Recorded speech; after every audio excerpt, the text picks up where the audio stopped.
or do you want me to kick it off or go through the Well, agenda? I'm just trying to get settled. If you don't mind going first, Okay. I'm running a couple minutes late. Thank you. Happy to do that. So we're going to start. So I'm going to start the committee meeting. It's a joint committee meeting between the School Improvement Bond Committee and the Audit Committee. And we're here to have a presentation of the bond performance audit that was done this past year. And so our agenda today is we're going to do some introductions of the committee members. We also fortunately have student representatives on both the committees who have joined us today. So we'll want to make sure that you introduce yourselves as well. And then staff, and then the representatives of the audit firm will do the introductions, and then we'll have a presentation of the audit and a brief presentation of the staff response, then open it up to Q&A, and also any committee discussion. The first thing I'm going to ask before we do introductions is, I'm not sure if Roseanne or Kara are on the line, but Kara, do we have anybody who signed up for public comment? Just keep that in, no. Okay, perfect. Send us a text or let us know if midway through somebody asked for that. So why don't we start first with introductions. I'm going to ask the committee members, why don't we start with board members? And we also, I'm not sure if Kate Wilkinson, we have a community member who's on the audit committee, and then the student reps, and then we'll go to staff. So I'll just start. Julia Brum-Edwards, chair of the audit committee and board member. Michelle DePass, board member, and I'm on the audit committee and the chair of the School Improvement Bond Committee. Hi, Andrew Scott, board member of the bond committee.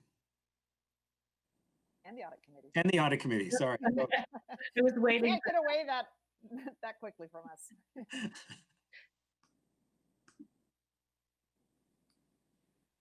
Amy? I guess.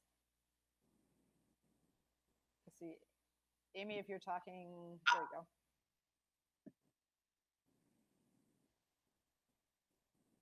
Are you taking roll call?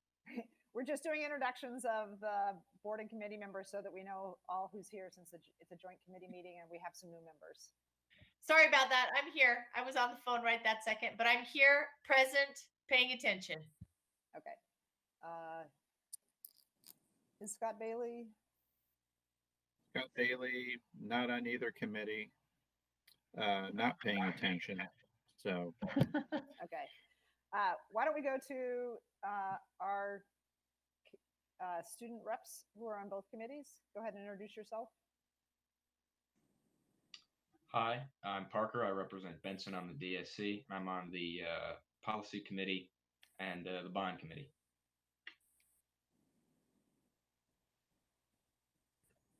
Hi, I'm Jackson. I use he, him, or she, her pronouns, and I'm on the audit committee.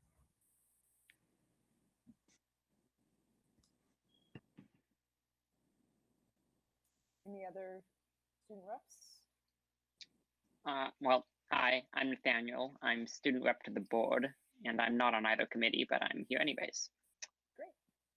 Thank you all for joining us, especially still in your summer. How about staff? Hi, good evening. This is Dan Young. I'm Chief Operating Officer. Marina, do you want to go next? Sure. Thank you, Dan. Marina Cresswell. I'm the Senior Director of the Office of School Modernization. And Scott Parola is with me as well. Scott? Hi, my name is Scott Parola. I'm the Program Manager assisting Marina with the overall bond program. Anybody else before we introduce the auditors? Mary Catherine Moore, Internal Performance Auditor. Roseanne Papel, Board Manager. Janice Hansen, Internal Auditing. I'm Kara Bradshaw, Executive Assistant for the Board Office.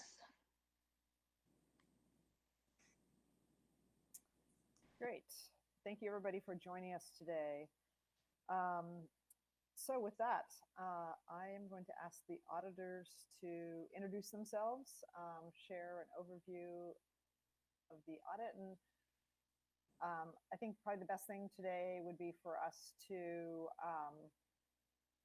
allow them to get through their presentation, and then we can come back after they've presented and after staff has presented the staff response, and then we can go into Q&A. So if we can allow them to, with the exception of any sort of clarifying questions that as we move through it. Okay, well, good afternoon, everyone. My name is Kathy Brady, and I'm here today with Leanne Liu to present the results of our Year 2 performance audit of the 2017 bond program. We really wish we could all meet in person, but we're still pleased to be able to do this remotely and discuss the audit with you today and answer any questions. As you might recall, PPS hired our firm in October of 2018 to conduct the annual performance audits of the bond program for at least a 4-year cycle. So today we're here to talk about the audit that spanned from April 1st, 2019 through March 31st of 2020 of this year. And before Leanne covers all the details of the audit, I wanted to give a quick background refresher of our firm. We've got lots of new members since the last time we presented. So our firm, Schoberg Eveshank Consulting, which is a mouthful, was founded about 20 years ago by the California State Auditor and his Chief Deputy. And that office does audits that are similar to the Secretary of State in Oregon there, so a lot of similar types of audits. And at the State Auditor's Office and with Schoberg Eveshank, we've done numerous education audits of K through 12 schools, school districts, boards of education, and even at the community college and the university level, as well as we do audits of other government sectors. Over the 20 years and even in the past, we've developed extensive expertise in capital improvement and construction audits, often bond funded. And we only specialize in public sector and government type entities in the Western US. We're headquartered in Sacramento, California, although we do have a local presence in the Vancouver, Portland area, which makes it convenient for us there when we can come on site. One thing I also wanted to touch briefly upon is the type of standards that we follow. They're called General Accepted Government Auditing Standards, also known as the Yellow Book. And following these standards really is a cornerstone of our firm. We believe it has essential accountability and transparency for public programs and provides a framework really for the integrity, objectivity, and quality of an audit. Those standards have many different provisions. Some are general in nature that relate to our independence, ethical principles we have to follow, continuing professional education. They guide us and direct us on how we're supposed to plan and supervise an audit, and that our results have to be based on sufficient and appropriate evidence. That's really one of the most important aspects of the standards for us. Our conclusions have to have evidence. They have to have data. They have to have observations. They have to have testing. We can't base our conclusions just on unsupported opinion or our years of experience or hearsay. They have to be documented and supported, the audit results that are put in our reports. The standards also have reporting requirements that we have to follow. Some of the more important ones from an auditee's perspective is that we have to obtain and incorporate views of responsible officials. So that helps guarantee that the auditee's perspective has to be incorporated into our audit reports. The one last thing I'll highlight about standards is that the auditors have to be audited too. Every 3 years, we have to undergo a peer review process where an external auditor comes in and they look at our work and our processes and reports to make sure that we follow the standards that we say that we follow. So the standards are important. They set this framework for us to do the audits at PPS, the bond audits. And they start from the very beginning where we set the audit scope. We meet with OSM staff, PPS executive leadership, board and committee members. We meet with external consultants that are hired and contractors. And we're looking to get their perspective and identify concerns and challenges, or maybe the program status, what phase something's in. And then we review preliminary information. Maybe it's status reports, maybe it's contracts, maybe it's project files or some meeting notes. And then we take that information and develop a high-level risk assessment that helps point us on what some possible areas of audit would be. We consider phasing, project phasing. So if we wanted to look at construction management, it doesn't make sense if projects aren't really in design. So that's a key factor of some of those things that we do to help us set that audit scope. When we have all that information, we prepare a draft work plan that gets discussed with OSM management and the BAC audit subcommittee, where we refine, add, maybe remove tasks, and that sort of sets forth that year's audit scope. It can then be adjusted as we go along and new information is found, but that generally sets the scope for that particular year. So now to talk about the specifics of the 2019, the audit scope and the results, I'll turn it over to Leanne Liu. Thank you, Kathy. As you can see on this slide, our year 2 scope focused on 5 main areas: the 2017 bond status, health and safety, construction management, contracts and procurement, and prior audit recommendations. Like last year's audit report, you will find a section discussing each of these areas, as well as a short 3.5-page bullet type executive summary for those of you who just need the key results and recommendations. The report also contains PPS's response as Appendix C on page 49, and I believe Marina will provide additional details on that in a little bit. So with that, let's get to the details. In section 1 of the report, we looked at the overall status of the bond program and the progress that has been made through December 31st, 2019. We mined through expenditure and schedule data in OSM's eBuilder system and looked at how that system reconciles with PPS financials to be comfortable that the data provided to us for analysis is reliable. We also visited the Madison construction site, and with this being our 2nd year auditing the program, we certainly have seen a lot of changes since the fall of 2018, where projects were still in master planning. So for Madison and Kellogg, those 2 schools appear to be on schedule to be open for the 2021-2022 school year. Lincoln, based on schedules that we saw, is anticipated to have all phases completed by 2023, which only leaves us with Benson, for which construction is anticipated to wrap up in August 2024.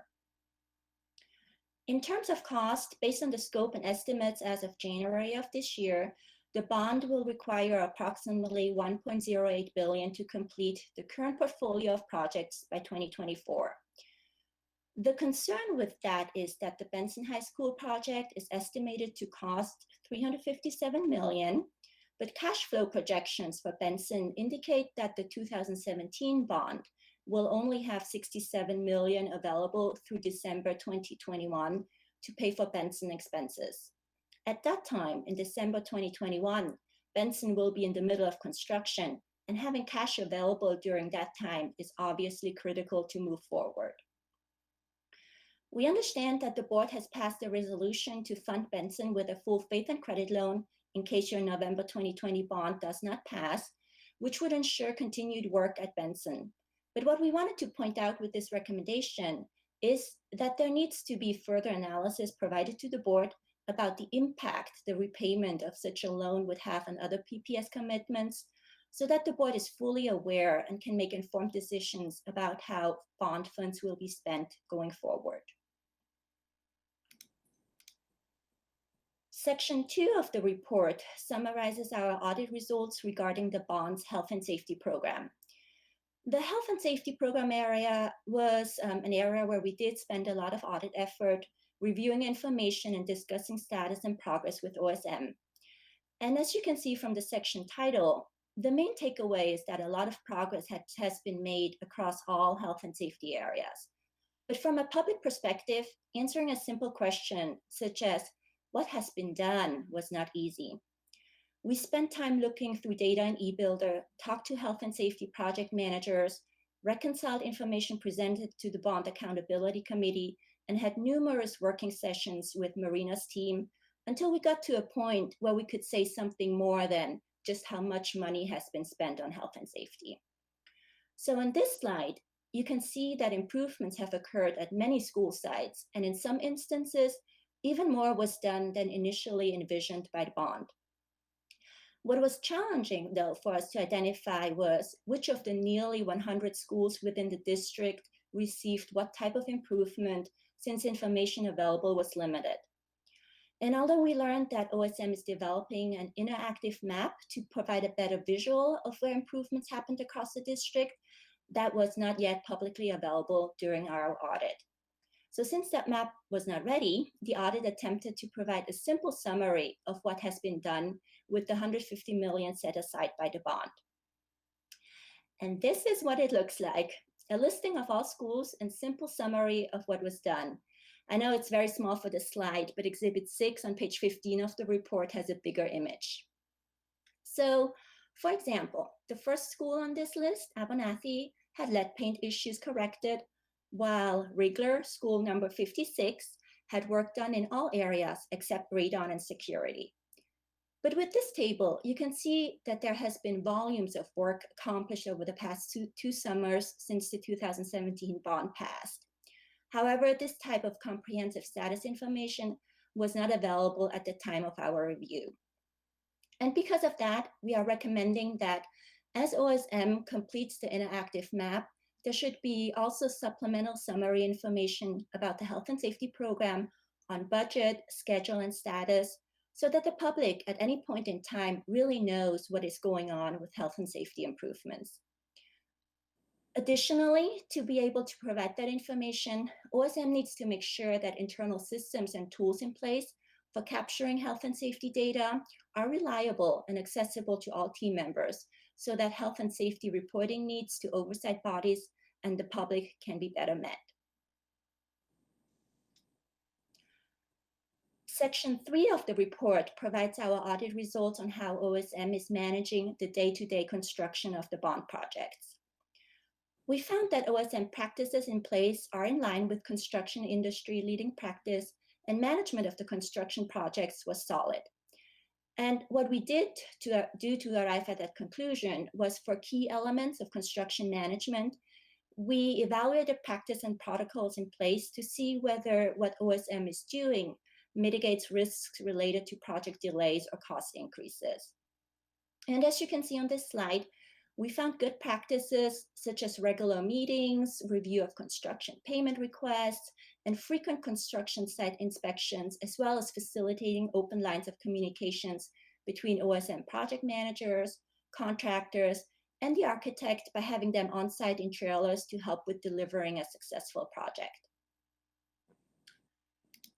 Continuing on to the areas where we noted improvements could be made during construction management, we found that while the process to review monthly payment application is strong, the process to review change orders could be enhanced by requiring project team members to upload records of cost negotiation, notes, or other marked up quotes into eBuilder to allow for adequate evidence supporting OSM's due diligence in reviewing contracted change order prices and ensure costs are adequately managed, overruns contained, and to really minimize risk of potential future claims or disputes. The next section, Section 4, contains our audit results on OSM's procurement and contracting of services for the school modernization and health and safety program. Before we go into details, I would like to briefly explain two different project delivery methods, one being design bid build, or DBB, and the other being construction manager, general contractor, or CMGC. On the DBB method, which is being used to construct Kellogg, as well as most health and safety projects, PPS hires an architect first to help with the design, and then once those designs are done, hires a contractor to actually build the project according to plans. The lowest bid contractor typically gets the job. On the other side, you have the CMGC method, where you still have an architect, but you bring on the contractor or CMGC early in design to get feedback from a contractor construction perspective and negotiate the construction contract as designs are finalized. There are differences in the procurement and contracting process depending on which delivery method is used, and we have highlighted those differences in Exhibit 14 of the report. But what is important for you to know is that the CMGC processes employed at OSM for Madison and Lincoln aligned with leading practices and peer districts that we looked at. However, we do have a few recommendations related to CMGC procurement as shown on this slide.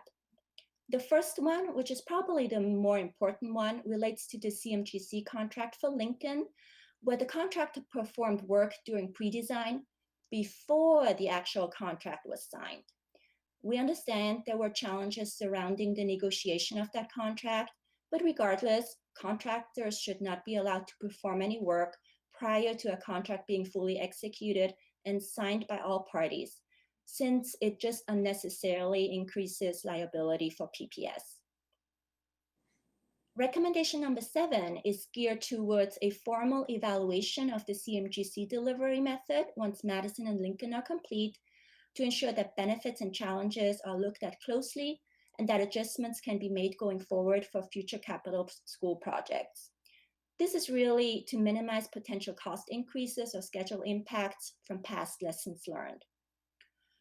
Recommendation 8 is somewhat related to recommendation 7, but instead of a post-mortem look, it is intended to have OSM present to the board and BAC and discuss in real time rationale and decisions regarding the timing of when construction costs under the GMP are negotiated with the contractor.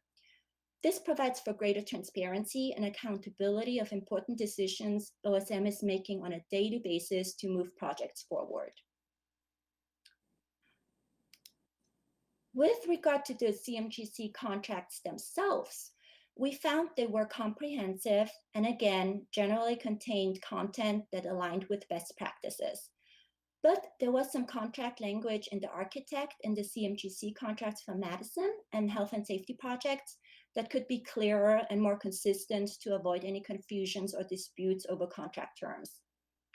One of them related to an Oregon administrative rule where contractors should maintain financial records in accordance with generally accepted accounting principles.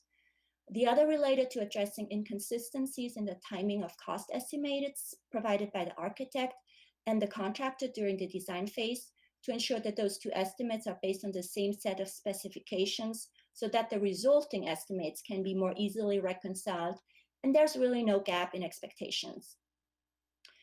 Lastly, there were some inconsistencies in how contractor payment language for health and safety work was interpreted and the level of detail and documentation needed to approve payment. Now the next and almost final slide. Government auditing standards that Kathy mentioned earlier require that we follow up on prior audit recommendations related to our scope of work. What that means is, to the extent possible, we are actually looking to validate whether OSM and PPS have really addressed the audit recommendations based on the responses they provided. So we found that OSM is taking the performance audits and resulting recommendations seriously. As shown on this slide, when looking at the status of our firm's recommendations for the 2017 bond, as well as the 2012 bond audits conducted by a different firm, we found that many recommendations had been completed, with steady progress even made on the 19 recommendations that we issued just last year. Since that time, OSM has formed an audit implementation team with senior level decision-making staff, created and posted an audit implementation tracker on the bond website, and regularly reports to the BAC on progress. All of these steps help ensure continued program improvement and demonstrate accountability to taxpayers. This concludes our presentations, but I think we're holding for questions until Marina or Deanne presented the OSM response. Does that sound good? Yes, that's correct. Thank you very much for the presentation and the work of the district staff this year.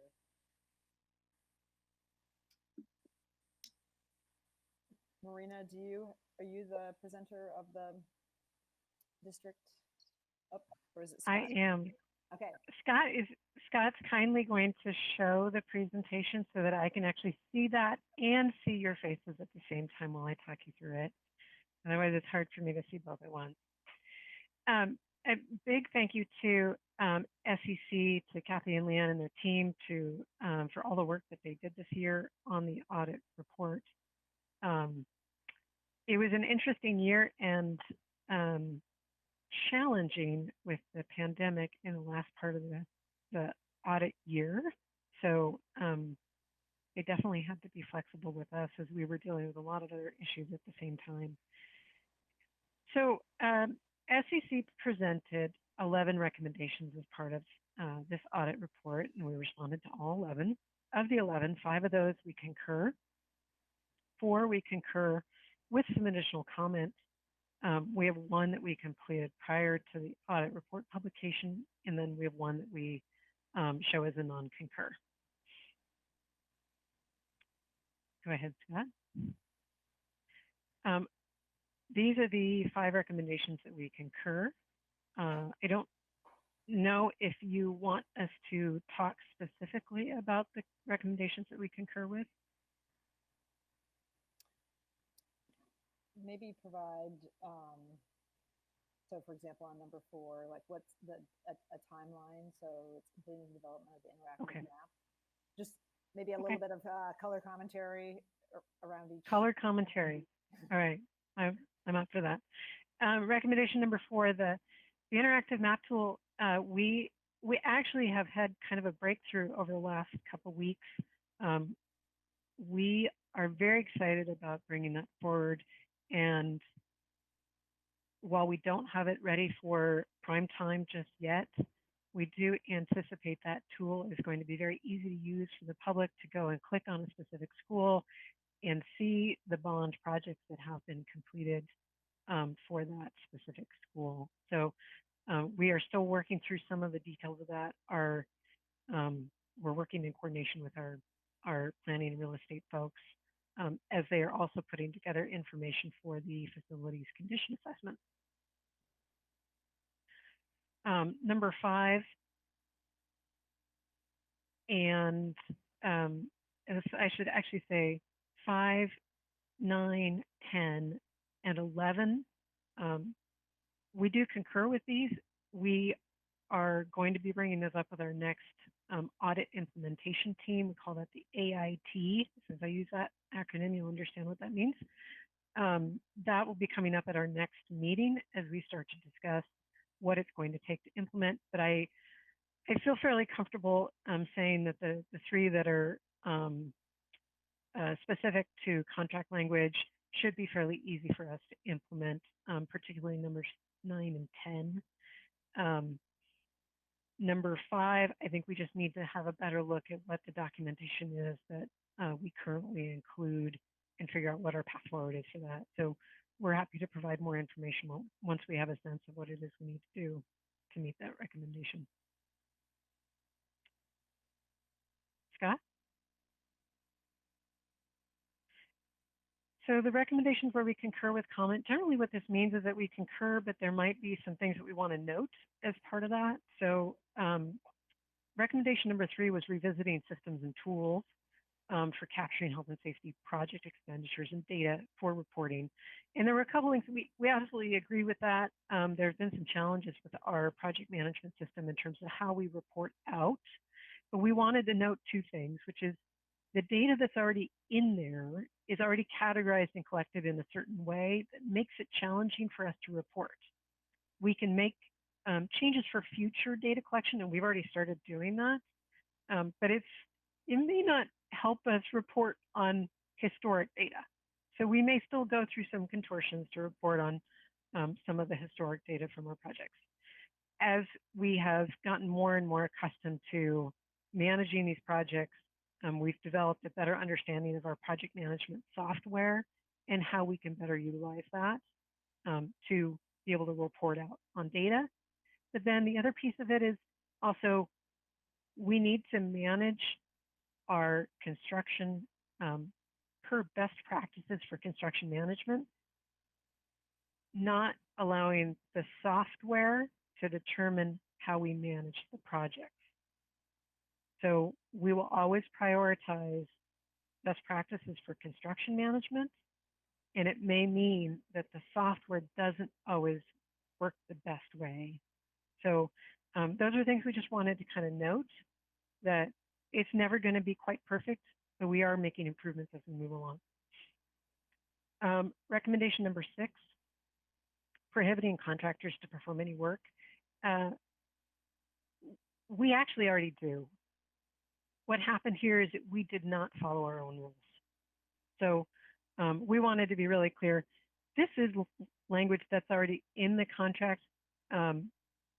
With the Lincoln project, we had asked the contractor to participate in a value engineering workshop that was time sensitive. We should have provided them a formal written authorization for that work. So we know that there are some things that we need to change, both in terms of our practice and ensuring that we're following what's in our contract. Scott? Recommendation number 7. We did want to note on the post-project completion analysis of those projects, RS requires that we do an analysis of any alternative procurement. That analysis can't be completed until the later of the date of final payment or the date of final completion. What that essentially means is we can't do it until the project is done. And so we wanted to just kind of make a quick note that for Madison and Lincoln, that's going to be 2022 and 2024. So these are not going to be resolved anytime soon. We will definitely continue tracking these recommendations, but we have to wait for the timeline to roll out for those projects before we can complete them. Recommendation number 8. The memorializing the rationale and decisions with the BAC related to our GMP negotiation timing. We do actually talk quite a bit with the BAC about our GMP timing.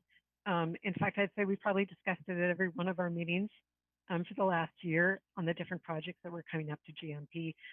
But I think what we need to do is maybe call it as a specific topic item in a way that we can actually memorialize it, so that it shows up very specifically in our meeting minutes. That do, of course, then get shared with the board as part of the quarterly report. For the completed recommendations, recommendation number 2 was implement a plan to ensure that team members have access to eBuilder and that non-PPS staff have computers to access project information. We have done that. We actually upgraded our licensing for the software to allow unlimited users. So we're now providing unlimited access to all of our consultants, contractors, subconsultants to be able to be part of our processes in eBuilder. And we have purchased PPS computers for all contracted staff as well as regular PPS staff. That allows contracted staff to get easier access to the PPS network, which is where we hold many of our documents outside of eBuilder. So a lot of our draft documents are kept outside of eBuilder on a PPS network. Our final documents are typically kept in eBuilder. Now all staff will have access to both. And our non-concur recommendation actually has to do with providing the Board of Education with analysis of the implications. Our understanding of the recommendation is that that analysis was supposed to be provided prior to the 2020 bond. We had already provided cash flow for Benson to the board. The board passed a resolution identifying the alternative funding mechanism in the event that the bond does not pass. If the bond doesn't pass and we need to come back to the board to have a discussion about the cash flow, we'll have an updated cash flow analysis and we can have a discussion about what that means in terms of the general fund implications. And Scott, I'm actually going to put you on the spot a little bit because you are so good at talking about how it is We have implemented our audit recommendation follow-up process. So I'm actually going to turn it over to Scott for this one. Okay, so essentially the way OSM works through any recommendation that comes up through any of the audits, going back to the beginning, back to the 2012 audits, is first that as once we go through this presentation and the audit report is published and reviewed with the district, we then take all of those recommendations and we add them to the audit tracker as individual line items. From there, OSM then takes those recommendations and starts working through the resolution process of what does that look like? Is it an e-builder process modification and enhancement? And then reaching into our e-builder experts to make that happen. Do we work with purchasing and contracting about contracting language changes or whatever it might be, particularly as we get into working with other departments. As we're working through those solutions and we come to resolution, we bring that work product, that work process back to the AIT team that meets every month. And then we talk about what that process looks like and basically work through that. Here's what the recommendations were coming out of the audit and with the intent. Does the AIT group feel like we've addressed the intent of the recommendation? If they feel like there's something we have missed, then the OSM team will go back and we'll address the corrections. Or if the AIT feels, yes, we have addressed the intent, well, then we'll mark it as closed. From there, once from the Portland Public side that the issue is considered closed, then Marina will reports out on a quarterly basis to the BAC of kind of the breadth of all of the outstanding recommendations. What have we reached conclusion on? What have we resolved in just the last reporting period? What are the ones that are still open and what's our work plan for those?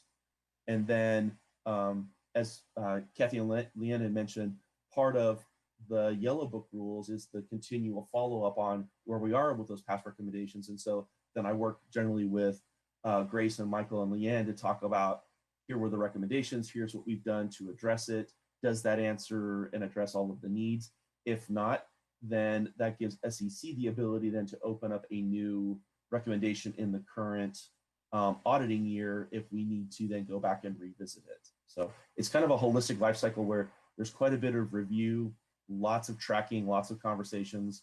I spend quite a bit of time working with Grace and Michael on a regular basis about trying to go back and find all the documentation. You guys said you revised the contract language. Can you get me the new language? Can we get the old language, do the comparisons, that kind of thing. So it's a pretty robust process. Thank you, Scott. And I also wanted to note on our audit tracker, we've been continuing to develop our audit tracker. This is something that was relatively new to us a year ago, and we've continued to kind of refine it, try to improve it. One of the things that we do now is we identify which of the recommendations we within OSM have marked as closed since the prior time that we reported out. So it's always clear when we have closed something new and why we closed it. So we explain what it was we did or why we consider it complete. And then for the recommendations that are still in progress, we identify where we are in progress with them. Sometimes that may be as simple as saying, we're still looking at it. But sometimes it says, here's what we think we need to do, and we're trying to figure out how to do it, right? Whether this is the best way to do it. So we've tried to improve that audit tracker to provide as much transparency as possible to our implementation of the different recommendations. And we're also, and in fact, I just reached out to our internal auditors this afternoon to try to improve some of the information that they have from us to post on their website so that it's really clear where we are with each year of the audit and how many of those recommendations we've implemented.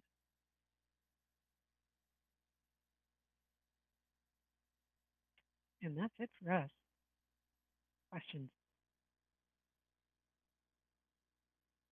This is Amy. I just want to make a comment about the work of the audit implementation team from 2012 and 2017. It's really good to see this process come full circle. This is why we do it.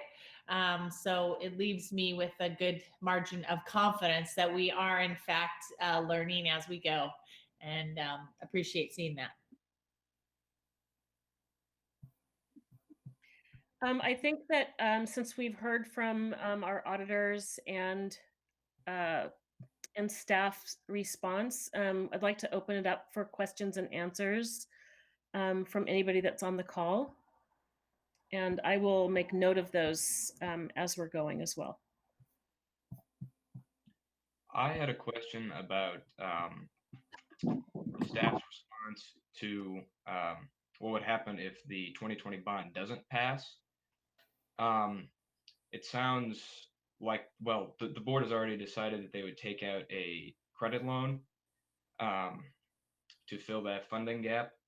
But it doesn't sound like there's sort of any thinking yet on how that would impact the overall budget. That feels a little uncertain. I think the bond's going to pass, but that doesn't necessarily excuse a lack of foresight if it didn't. Is there any thinking or any consideration by staff on the impacts of of a loan, of the loan's impact on the PPS general budget? And maybe before staff responds, it might also be worthwhile, just because we have a number of board members and also the student representatives who didn't participate in that earlier discussion about the resolution that passed, that we provide the information related to the resolution and sort of what the discussion was at the time, so that they have that background information. I think this is an excellent question, Parker, but also we should just make sure that everybody has that base level information, since we've had a shift in the board and new students engaged in the conversation. And with that, Marina, are you the point person to answer Parker's question? I mean, I think it's really a question more for PPS Finance, because it pertains to the overall financial health of the district, not so much the Office of School Performance, because they have the commitment that their projects under their stewardship will proceed regardless of what the funding source is. So I don't see Claire, but Dan, maybe, I don't know, you might want to speak to that briefly. Yeah, not a problem. It is a great question, and I think to make a point that there isn't. It's not the case that there hasn't been consideration. It's just all the detail isn't there yet. So here in a little over 2 months' time, if that bond does not pass, the information that finance has, if they need updated information around cash flows and around our funding, the Office of School Modernization can provide that additional information, where they can do their analysis of the type of full faith and credit obligation, the timing of that, and how that would all be put together, and what those impacts would be on the general fund. So my understanding is if we need that data, then it will become, well, then we'll look at it. Yeah, in short, I think, not to speak for finance, but they're going to have to go through some effort to determine exactly what that funding mechanism is. And they're going to need lots of different pieces of information, including information from OSM, but from other areas as well, or what available financing might look like. So there is time to do that after the bond vote. And so that's when that would come together. Well, I guess then I'd also be interested, like what Julia said, how the board reached that resolution, if they, I guess, didn't have this information about how it would affect PPS operations if the bond didn't pass.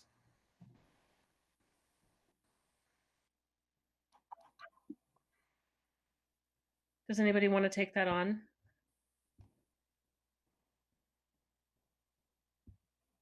Is that for I don't staff, really that for a board member? Yeah. Yeah. So what I would suggest that we do is provide all the information. Also, there was an extensive board discussion about the resolution, that we get that circulated to everybody, and then we can answer questions that individuals may have. There was, just as I think, some additional commentary, so that we knew we had the opportunity for November 2020, and even if we weren't successful, potentially, if we decided not to go in November of 2020, say if we made that decision, not even that didn't pass, there was also an opportunity of May 2021 as another opportunity as well. So, I mean, obviously, with where the cash flows, what that sequencing looks like would be impacted on when we had gone.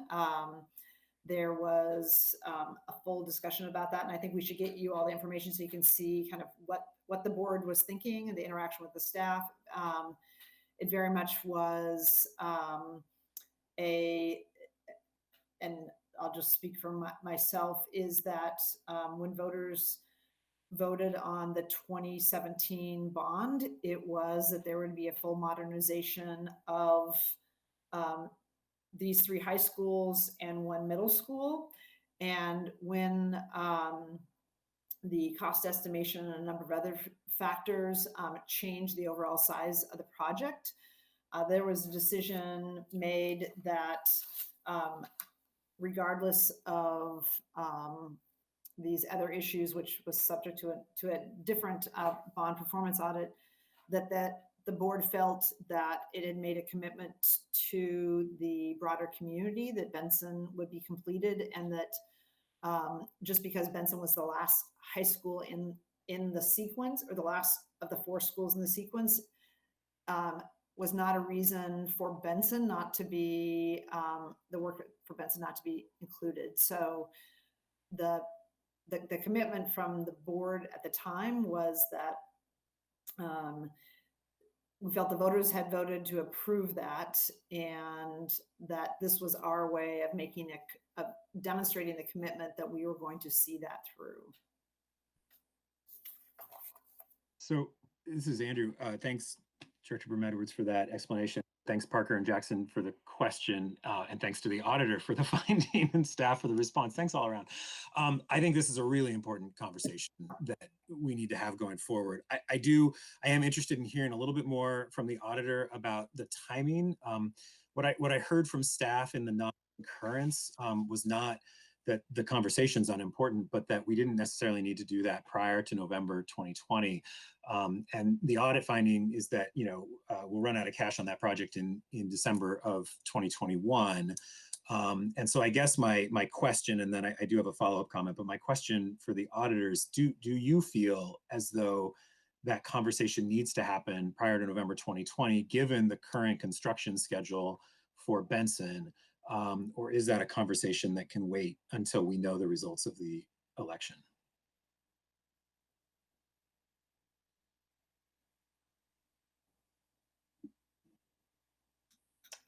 I can go first while Kathy finds the unmute button. So, when we looked at that, and we did have extensive conversations with your CFO, we asked for any type of information that she has or scenarios in case, worst case scenario is if your November 2020 bond does not pass. And we know you approved the resolution to go out for a loan, basically. But what we wanted the OSM and PPS to show the board is the implications of that loan on other PPS activities. So how are you going to repay that money? Where does it come from? Is it going to be general fund, or whatever other funding source you are looking at? At the time we talked to, and we sort of wrapped up our audit, what we call field work, so like the data analysis piece of it, around March of this year. So that's around the time that we talked to finance the last time. And at that time, there wasn't anything that they could show us that said, in case the bond does not pass, we're going to get the loan, and we're going to pay it back with, you know, whatever funding source, and kind of like providing that information to the board so that, you know, going forward, in case the bond does not pass, you'll get the loan, but that's going to be, you know, a couple $100,000 that has to come out of a different or has to be taken away from potentially a different program. And that's what we felt was missing from the information that we looked at. So, and hopefully, you know, that can occur in coming months or before, or, you know, at the latest, I guess, if the bond doesn't pass. But I'm not sure, Kathy, if you want to add anything else. No, I think you covered it mostly. It's really just a timing of when it's best to provide that information at this point. It hasn't been there for a while. And I think it's just looking at maybe some scenarios that could be presented. It's hard to know, and there's so much that could go into. There's different funding sources, their timing, and different ways that it could be constructed. But just some more information, like Leanne said, is what we were looking for the board on potential implications. There's so many different ways to do it, but what types of things would be considered, what plans would be put in place, you know, who's going to decide timing, and anything that really just additional that could have been provided. Great. I appreciate that clarification. I think this is a really important finding. And I think for me, the issue is really the timing of when the conversation occurs. And so just as one board member, I'll just say, I think it's an important conversation, but I do think it can probably wait. Right now, the board's decision was to move forward with a 2020 bond that includes funding for Benson. I think if that bond passes, then we've solved that issue. If it doesn't pass, the board needs to go back and have a conversation about what next steps are. I want to be really clear to the student reps. So the resolution that the board passed, you know, was passed by a previous board. There are 3 new members on this board. I have some pretty significant concerns about that resolution. I have some pretty significant concerns about the district taking out full faith and credit bonds to complete this project. So what I would say is that to the extent we need to have that conversation, the conversation needs to be about the financial implications of a bond, but also the operational implications of stopping construction on a project, or also potentially looking at a May 2021, you know, option and sort of where those go. So from my perspective, I want the entire menu on the table at that conversation, because I think there are serious operational implications for taking out a full faith and credit loan of that size. But I think the most important thing is that I believe that conversation can wait, 10 more weeks until we sort of know the results of this approach. And then we can, if need be, reconvene to sort of figure out what our next steps are. Those were my concerns as well, were the running out of capital halfway through a remodel. Can I ask just kind of a potential clarification? It sounds like what Julia might be indicating is back in December 2018, when they did that resolution, there may have been some analysis provided to the board at that time as part of that conversation about the implications of what that might be. So is that what you were saying, Julia, that perhaps there may have been something that supported or some sort of analysis back then that maybe we could get? Yes, but it would have been, I think so, but it would have been very preliminary, because we of course hadn't gone through the budgeting process for all of the schools. I believe this was part of, I'm trying to recall, but part of our ability to move the Lincoln project to the next phase. A sense from Benson alumni that they didn't want, and the Benson, some in the larger Benson community, they didn't want to be sort of, because they happen to be last in the sequence, sorry, we're out of cash now. So there was, I think, a preliminary discussion, but it was not, I'm pretty sure it was not that it would not be as robust as the conversation and information that we would have now because of what we know about the size and scope of the project, not just Benson, but also the MP, the Multiple Pathways to Graduation building.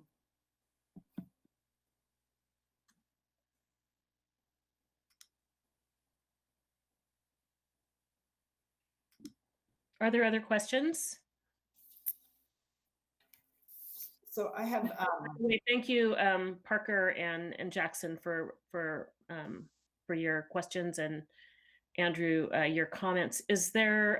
You said that we could probably review those of us that weren't at that discussion in December of 2018. Is there a way to review the meeting contents, or at the very least, a transcript? I'm asking Kara if that would be available, just to provide some background information. That was also prior me, but I would imagine that there is a YouTube video out there that shows that meeting, so I could look for that. And it wasn't a detailed analysis. It was really a judgment from our financial leadership that yes, that would be possible, but there wasn't a bunch of underlying analysis that came with it. Or was there not also a, what if, a scenario, like, in other words, I think the students on the call are asking, what happens if the bond doesn't pass? And so it sounds like that conversation hasn't been had, but we can put that off until after November 3rd. Because we won't even know if we need to have the conversation until after that time.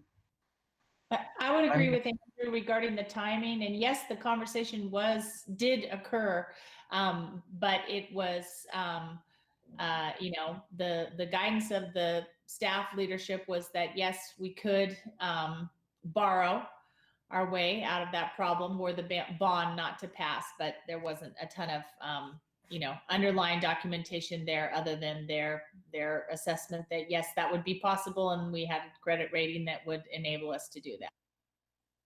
Well, also, I think the time was, in terms of lending, it was a different time in 2018, December of 2018. So yeah, I'd be interested in following up and definitely hearing more about this too.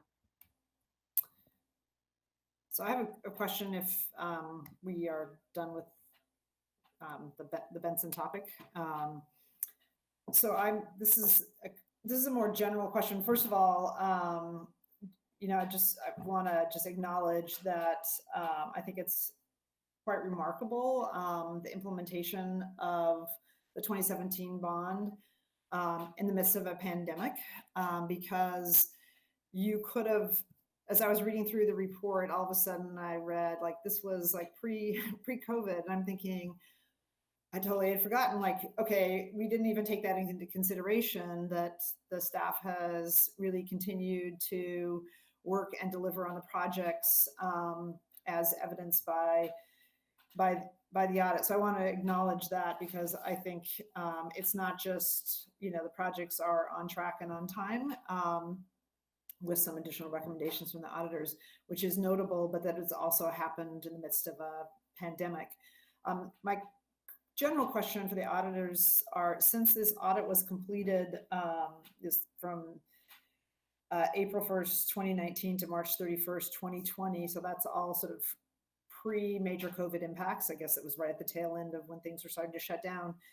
But what are there, before we head into next year's audit cycle, are there construction and bond related risks that we should be thinking about now that we're in sort of the full COVID experience? And instead of waiting till next year, or maybe this is even the topic, is there something that you're seeing in your other audits that you're doing, or just from your knowledge of the industry, that PPS should be taking into consideration given COVID?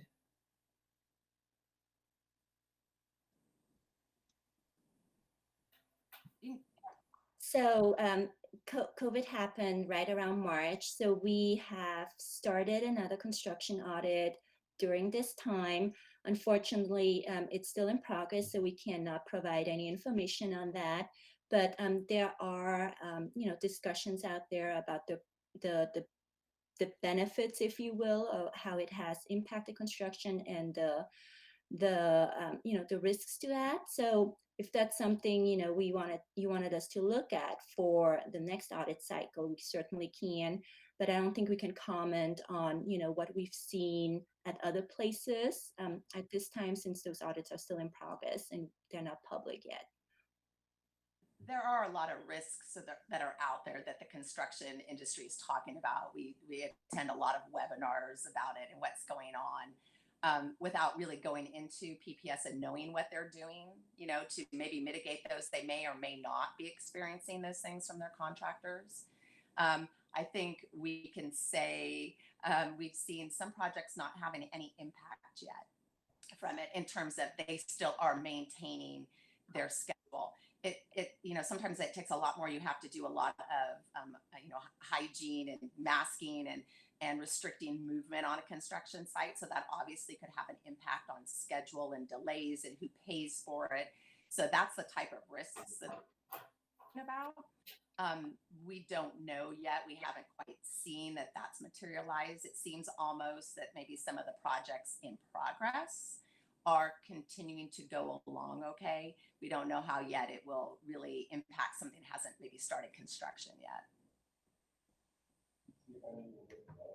And we've been lucky, since our projects have been at the front end of their construction cycle, which it's really once you get on the interior work where other construction projects are seeing those delays when you have to fit people into confined interior spaces. So we've been very lucky that that's not where we are with our projects that are underway now. But that time will come. Yeah, I know it's having an impact just in terms of it's more adding to the cost on commercial construction, given just the processes that that aren't normal construction processes that you have to go through to maintain all the health protocols. So I had a question about the water. This is for the auditors on the water pilot. There was a slide that showed, and in the report, the analysis was that the health and safety improvements are underway, and there was a call out that I want to say roofs and something else were ahead of where was anticipated. Our roofs and the seismic were well underway, but I was wondering about the analysis of where we were with the water, because it implied that we looked like everything was moving along, and so I wasn't sure if there was additional information that you saw that had you come to that conclusion. And I only asked because it's one of the 8, but it was like one. It was the one that was on everybody's mind when the bond passed. So I'm wondering if there was more information behind that that led you to come to the conclusion that that was on track.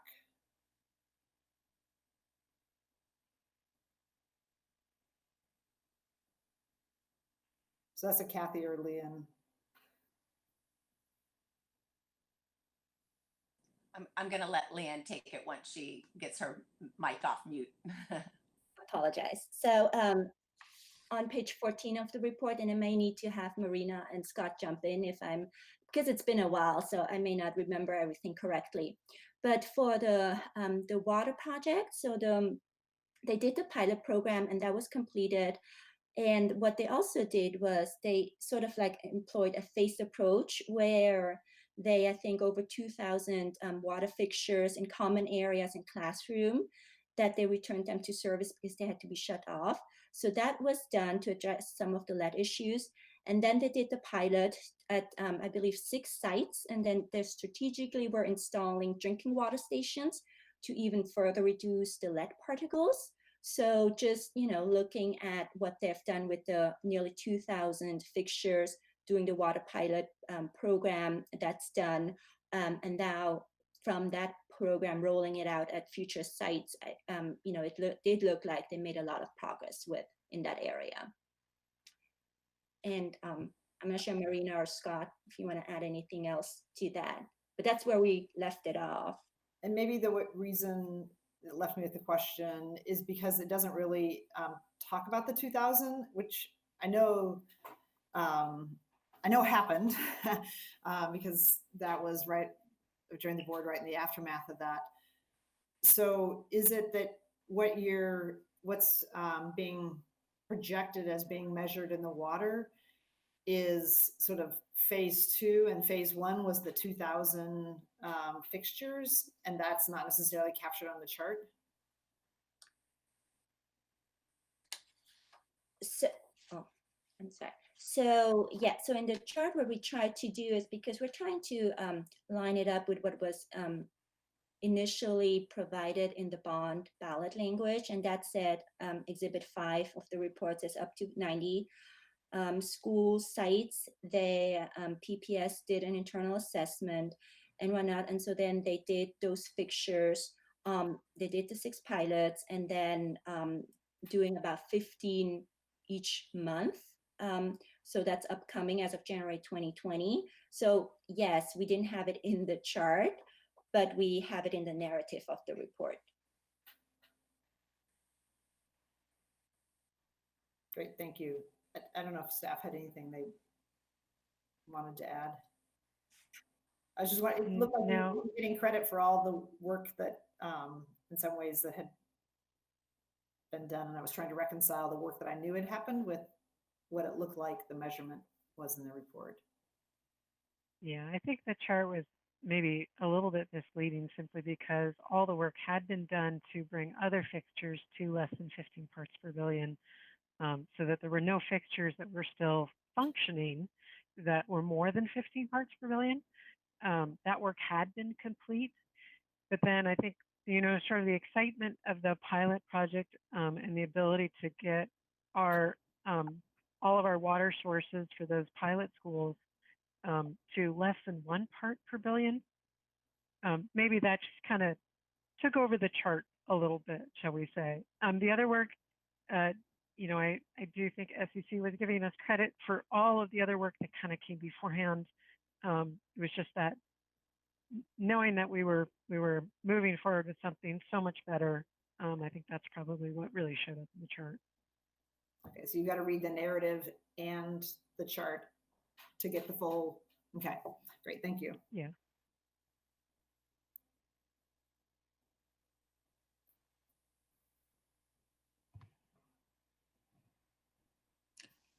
I'll just jump in more generically to thank the auditors. This audit was very thorough and very complete, and I appreciated all the work on it, and I really appreciated the executive summary, which was actually provided a significant amount of detail at a level that allowed for relatively quick digesting. So thank you for that as well, and for staff, all the work. I mean, I think what this audit shows is, I think exactly what Director Broom-Edwards said a few minutes ago. I mean, there's a tremendous amount of work going on. The work, for the most part, is getting done the way we expect it to get done, and we're meeting most of the standards and everything. And the findings in here are important, but I think they're the normal things that you would expect to find with any multi-million-dollar, hundreds of millions of dollars, of projects. And I appreciate staff's diligence in going through and responding to it and quickly making some of those changes. So, thanks.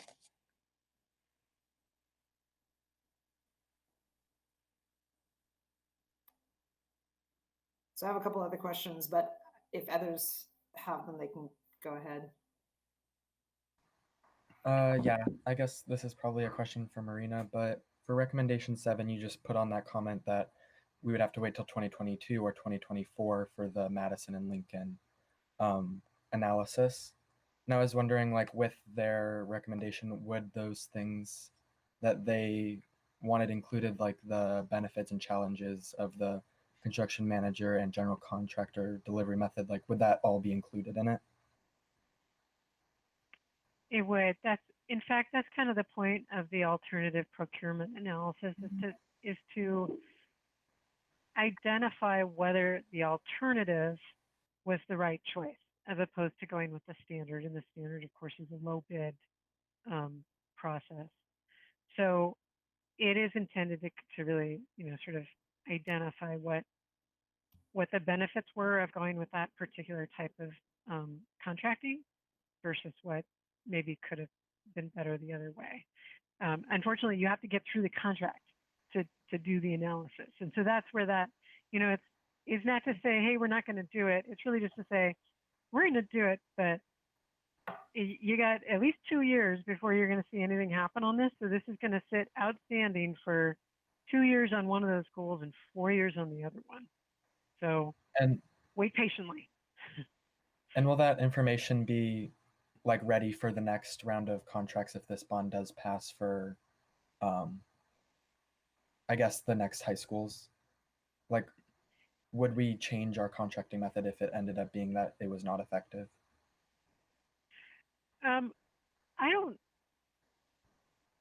Probably the fair and practical response to that is we're constantly analyzing our contracting methods. I don't think we're going to wait for the formal analysis to tell us that we need to really rethink how we're contracting. And the analysis is great. It's going to help us pick out some things that, some nuances to the contracting method that we could probably improve. But I think making a choice to do a completely different style of contracting method, we're not going to wait for the analysis to make that decision. I think that'll be pretty clear to us along the way. We continue to have those discussions. I think we have them every time. One of our modernizations we did not do is an alternative procurement, the Kellogg Middle School. That's a typical design to build. So, I think those are things that we constantly talk through. I have a question regarding that too. So as a district, are we being fluid in our decision-making in terms of which contracting process we go through? We haven't decided to always do the CMGC, for instance, and we have not decided that it's always CMGC. Okay. We're definitely having the conversation each time. And also with each of those, the board has approved that the Office of School Performance that OSM should go forward with the CMGC process, and then it comes back to the board again when the contract is identified and the contractor is identified. So it has been a new conversation every time. So I had Thank you, Director Constam. That's good to point out that when we do an alternative procurement, we have to provide a justification for that alternative procurement, and that has to go to the board for approval before we move forward with it. Sorry, Janice. That's okay, thank you. So I had a couple of questions about recommendation number 7 also, but then when the auditors explained in their presentation about thinking about number 7 as a postmortem, her words, not mine, but and then number 8 being a more a more timely way of looking at discussing the rationale and decisions related to the timing of negotiations and future contracts. It sounded to me like this really the recommendation number 4 would be like a full postmortem, but then they're also making a recommendation that there be some memorialization and discussion of underlying rationale on a more real-time basis in relationship to some of those decisions. And maybe I misunderstood it, but I thought that's the way it kind of was explained. Am I correct? I don't want to speak for SEC, but that's my understanding of it as well. Yes. And SEC will correct me if I'm wrong.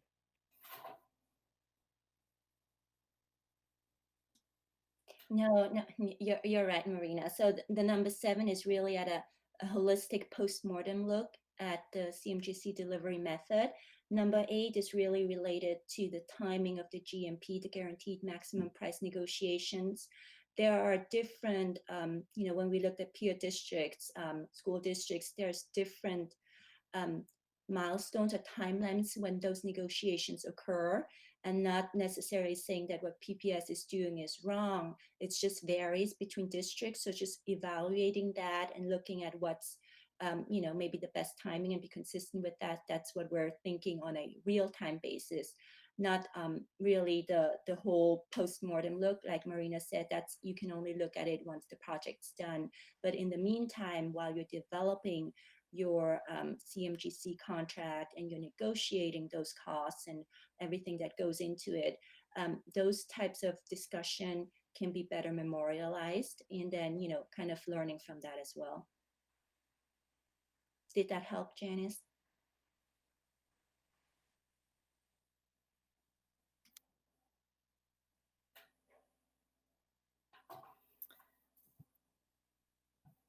So I had a, oh, go sorry. ahead. Okay. I had a question about recommendation number 3. It says, concur with comment, and specifically points out recategorization. The recommendation itself, at least to my understanding, didn't point out recategorization in the past. But also with the upcoming interactive map, I feel like those two things sort of lend each other, or sort of lend themselves to each other. Is there, I also, maybe it's my lack of proficiency in sorting through this document, but I couldn't find a timeline for the interactive map. Could you offer any clarification around that? Sure. So the interactive map, I think, as I mentioned earlier, we're still working on that. We had gone down a certain road as far as how it would operate, and it wasn't very satisfying. Like we were kind of struggling with it. It didn't feel right. Like I said, we recently had kind of a breakthrough on how we can make it work. We're pretty excited about how it's going to operate and how user friendly it's going to be. But we're right in the middle of reformatting, sort of making that work and then testing it. So I don't have a timeline right now, but I have some meetings coming up this next week that will help me get a better understanding of how far away we are. We would really, really like to have it done prior to our next quarterly report out to both the BAC and the board. So that's where we're trying to focus our efforts. We've been trying to get this done for a while and just kind of struggled with that formatting piece. All right. I look forward to hearing more about that in the future. Yeah, just to add to that, would just add that I'll be looking forward to that interactive map, because I think that is very much what people, I think our community very much has a community outlook of what's happening all over the city in different schools. And also at the end of the day, people, if you're a parent, want to know what's happening in my school. And so I think it's just it's a great tool for us to be able to communicate directly with families about changes and improvements that are happening in their schools. So I think it will be potentially one of the most well-used tools related to the bond project when it's available. So look forward to when you have the interactive map, I guess, ready to unveil. I know a lot of people will be very interested in it.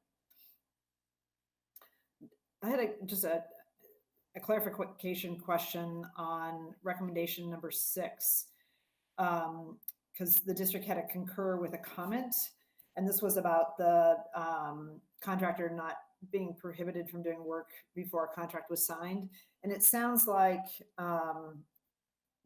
at least from the district commentary, that it was one project. We already have rules in place so that the broader community shouldn't be concerned that there's a whole bunch of work happening without contracts, that our contracting process already has that as a requirement, but that in an individual case that didn't happen. And so this is a making sure that we adhere to all of our processes and protocols. Is that an accurate way to capture what happened there?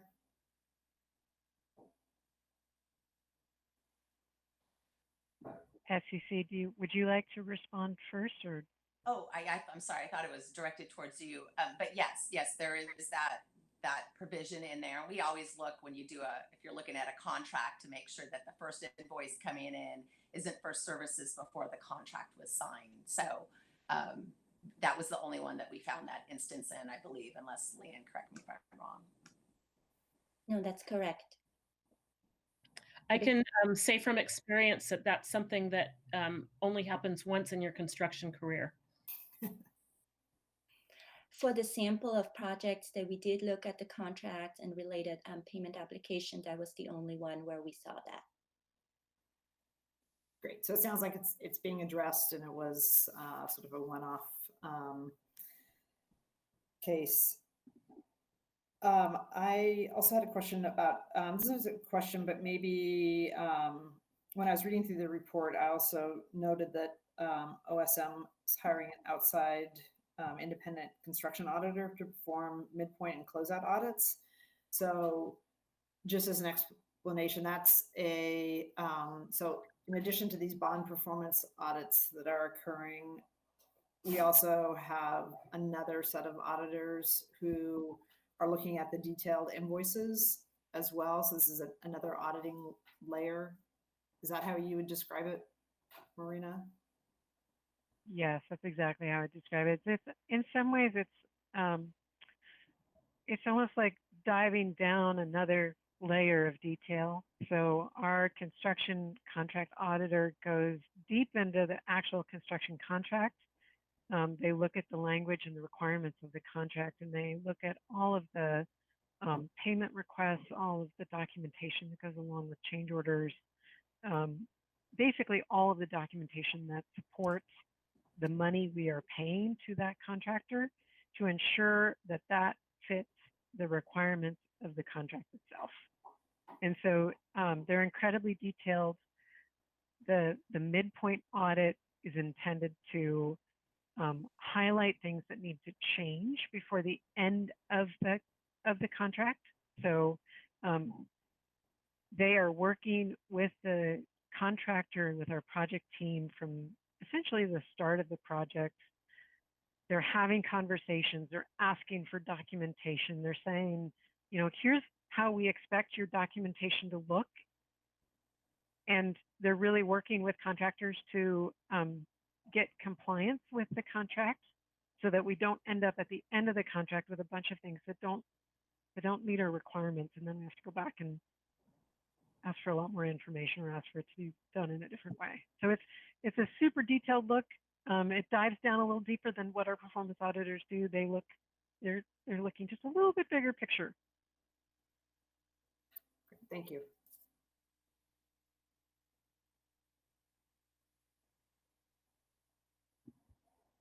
Are there any other questions before we wrap up?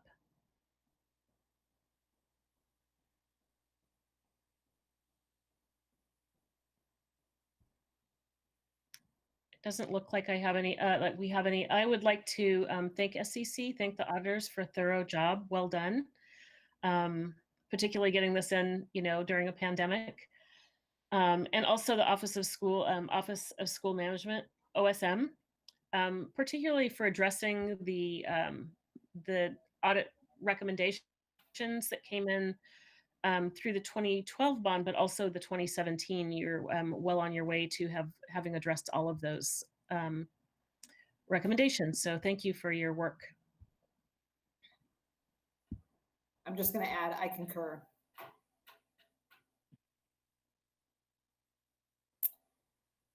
So I think, Michelle, we can adjourn the meeting unless anybody else has anything they want to add before we wrap up.